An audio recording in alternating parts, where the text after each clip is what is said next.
Anglais ont gagné 4-1.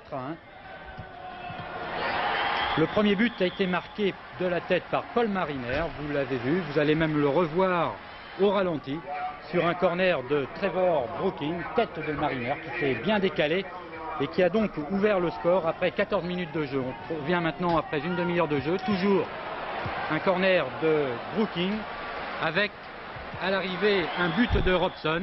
Vous allez revoir également ce but au ralenti, d'ailleurs les tricolores feront bien de surveiller ce Mariner s'il joue, car la concurrence est sérieuse au poste d'avant-centre en Angleterre. Il y a beaucoup de monde avec Woodcock, Keegan, Francis et le joueur d'Aston Villa, Witt. Et là, vous avez vu Robson qui a été le premier à frapper de la tête et qui est là à la conclusion. Donc 2-0, c'est le score à la mi-temps. Greenwood n'est pas trop soucieux, encore que son équipe B n'ait pas fait un miracle contre l'Islande puisqu'elle a fait seulement match nul 1-1. Là, un troisième but signé encore Brian Robson, le milieu de terrain de Manchester United.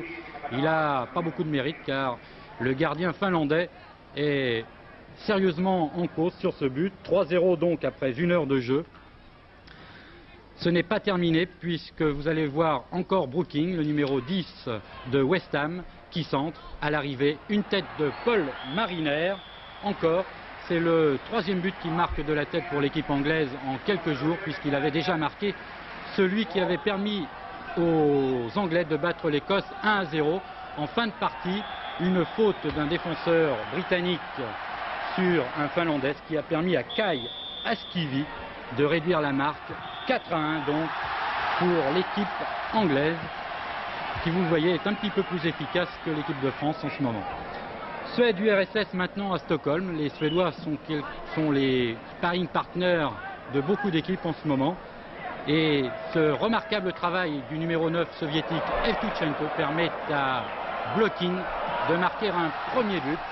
1-0 après 50 minutes de jeu pour les soviétiques. Mais les Suédois vont égaliser sur ce coup franc remarquable signé Björn Nilsson.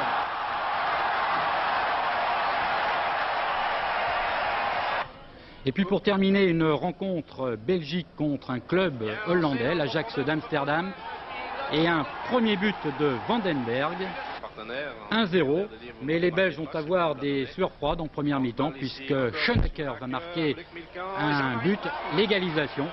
Une mauvaise entente donc entre Milkans et Pfaff, et puis ils vont même prendre l'avantage sur cette superbe reprise de Kieft, 2-1. C'est le score à la mi-temps en faveur de l'Ajax d'Amsterdam.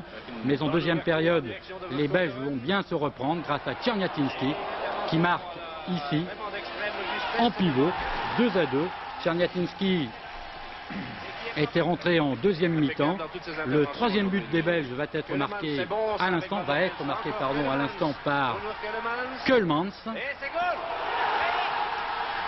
Remarquable aussi ce mouvement-là. Interception de Bach. Et Czerniatinski, donc vous avez vu les mêmes que dans le résumé tout à l'heure de Didier, Czerniatinski, Vandenberg et Keulemans. Là c'est Czerniatinski qui marque le quatrième, 4-2 donc pour la Belgique.